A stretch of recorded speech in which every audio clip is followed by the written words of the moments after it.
Important, je voulais terminer par un conseil, c'est manger le crapaud. Ça, c'est un conseil de... Alors, il y a quelqu'un qui me regarde? Comment ça, manger le crapaud? C'est Jim Rohn ou Brian Tracy, enfin, c'est des vieux de la vieille du marketing aux États-Unis, qui a un livre très très bien qui s'appelle Eat the Frog, manger le crapaud. Et le conseil principal, justement, c'est manger le crapaud. Il explique, c'est une métaphore, c'est un truc très simple. Si vous deviez manger un crapaud tous les jours, ne me demandez pas pourquoi, vous vivez dans un monde bizarre, totalitaire. Ok, vous devez manger un crapaud tous les jours. Quand est-ce qu'il faut? Le matin, au réveil.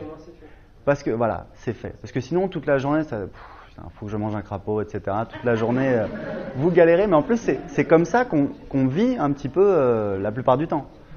Et vous mangez le crapaud, ouais, mais il me reste plus que 3 heures à être tranquille. Donc, il vaut mieux s'en débarrasser le matin.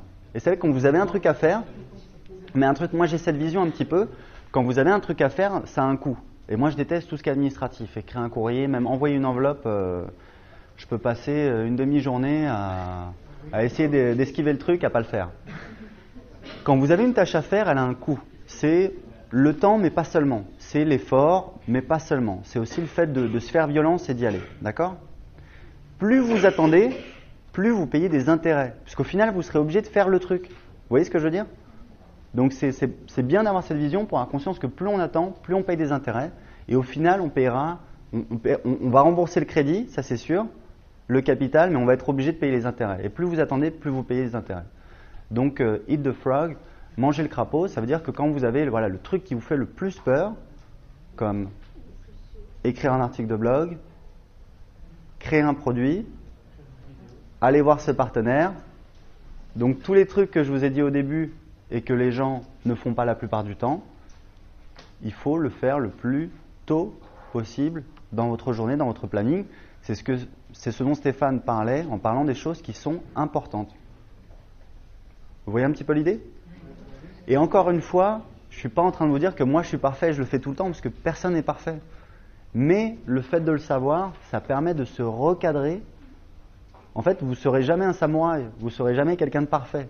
Mais vous avez des éléments qui vous permettent de vous recadrer le plus vite possible, comme une torpille. Une torpille, elle est toujours en dehors de sa trajectoire, mais elle corrige tout le temps. Et c'est ça que vous devez faire. Et manger le crapaud, c'est avoir conscience que voilà, les choses qui font un petit peu peur, et il faut essayer d'analyser justement, peut-être quand on va se balader 5 minutes, qu'on a un petit peu de recul, qu'on peut faire le point par rapport à ce qu'on a à faire, c'est là où on peut se dire voilà, j'ai pris du recul, ce qui est vraiment important de faire, c'est de faire le truc qui me fait peur, de faire le plan pour cette formation, de réfléchir, de faire cette petite étude de marché en lisant les résultats du sondage, en essayant de trouver un slogan qui soit accrocheur, de faire voilà ces choses-là qui sont vraiment importantes et qui comptent vraiment. Et ça permet de se réaligner par rapport à sa stratégie. Ok ?